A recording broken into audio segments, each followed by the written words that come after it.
Hola, greetings and salutations, folks. It's I, your host, Kane, coming back at you today. Today we are talking Pet Sematary from 1989.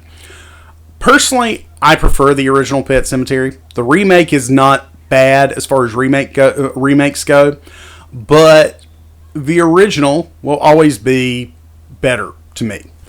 Directed by Mary Lambert, one of the few female directors we have, and personally, I think she's absolutely phenomenal at what she does.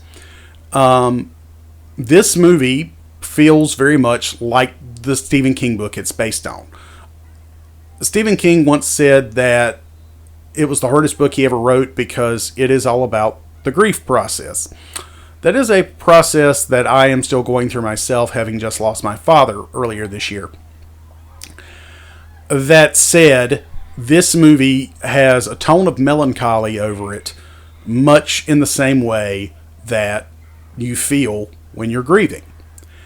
On top of that, you get stellar, absolutely phenomenal performances from character actors like Denise Crosby and, of course, the late, great Fred Gwynne, a.k.a. Herman Munster. This movie also features great child performances, as well as one of the scariest freaking things ever. And if you've ever seen this movie, you know exactly what I'm talking about. I'm talking about Zelda. That is a scary character and still haunts my nightmares to this day. There are times when I watch this movie that I fast forward through that part because too scary. Too scary. I'm being sarcastic, but only slightly. It's a funny movie at times, but more than anything, it makes you feel. It makes you feel as though you are Louis Creed. Okay? The way they get you involved in this story, to me, feels like you're feeling his pain the entire time. Of course, this movie comes with the added bonus that you get an absolutely wonderful line delivery when Judd says the famous, "Sometimes dead is better." And you know, it's a hard pill to swallow, especially for those of us that have just lost someone.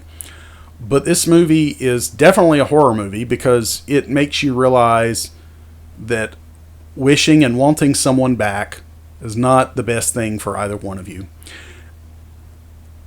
Thankfully, there are no real sour ground Indian graveyards out there that could make this happen, because too many of us would be tempted to use such things if there were. Sorry to bring you down there, but it's a great movie that needed to be talked about, and as I'm going through this, it just felt like the right time. So, I'm your host, Kane, and I hope you enjoyed this review of Pet Sematary. If you did, don't forget to click like. Don't forget to subscribe. Don't forget to click that bell notification so you know every time Kane has a new video uploaded. Don't forget to share this on all your social media platforms in an effort to help me grow my channel. And I'll see you next time at the video store.